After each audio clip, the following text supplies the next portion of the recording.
Shalom, Temple Israel.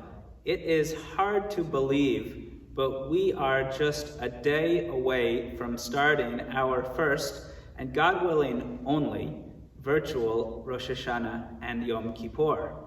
I'm here in the beautiful Temple Israel sanctuary, where like every year, preparations are underway for the high holidays.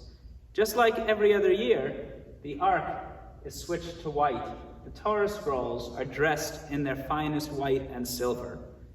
But some things are different this year.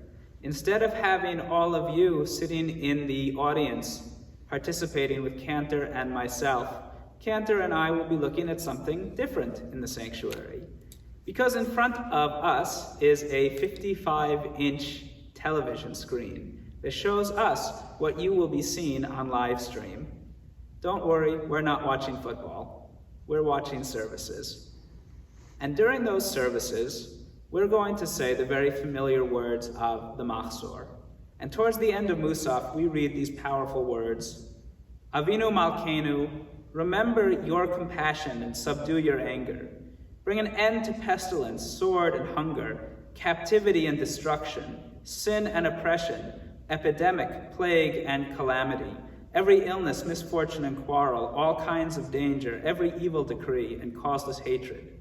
Bring an end to these for us, for all the people of your covenant, and for all the people of the world. Words that we probably zoom by every year, but this year the prayer asking God to remove Magefa, to remove plague from us, are especially powerful. But these words are grim, these words can be depressing. That's not the only reason we pray this high holidays. Of course, we will grieve for everything that we don't have, but this Rosh Hashanah and this Yom Kippur are also about celebrating everything that we have accomplished in the past year. How in the face of so many difficulties, we have figured out new ways to live our lives, new ways to practice Judaism. This past year has been hard, but it's also been a testament to our creativity, to our resilience, to our spirit in the face of overwhelming conditions. This high holidays is going to be very different.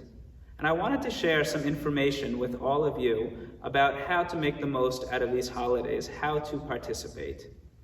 The most important link that you can have is the link that's included in this email, the Temple Israel Rosh Hashanah link that will take you to our full schedule and to our live stream of services. This page will have all the information that you need for following along, for participating during services. But there are a few people who I'd like to acknowledge, few people who have made these high holidays possible.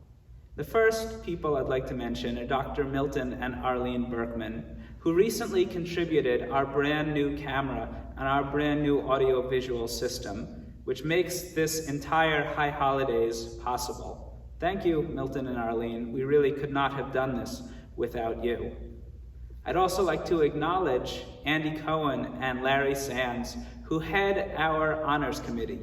Each year they work tirelessly for hours to include as many of Temple Israel's congregants in services as they can. Well, this year, even though it will just be Cantor and myself here in the sanctuary, their work has continued.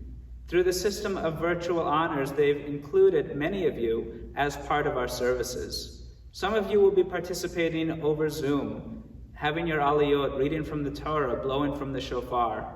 Others will be recognized virtually, acknowledged by Cantor and myself from here on the Bima. And we thank all of you for your participation. Services will be so much improved when everybody watching on live stream can see your face, can see that there are other people celebrating Rosh Hashanah together with you. I'd also like to thank Larry Sands and the Cast Studio for their work on the videos which we will be including in services on Yom Kippur. Finally, if you have trouble logging on, if you have trouble accessing services during Rosh Hashanah and Yom Kippur, please call the Temple Israel's main office line. Our staff will be here to serve as virtual ushers, not to show you to your seat, but to show you the right way to watch services, to participate in services. We want to make sure that you have as comfortable, as pleasant, as meaningful an experience as possible. From Heidi, from Clara Rose and Julia, my family and myself, we wish you a Shana Tova, a happy and healthy new year, and God willing, we'll be together again soon.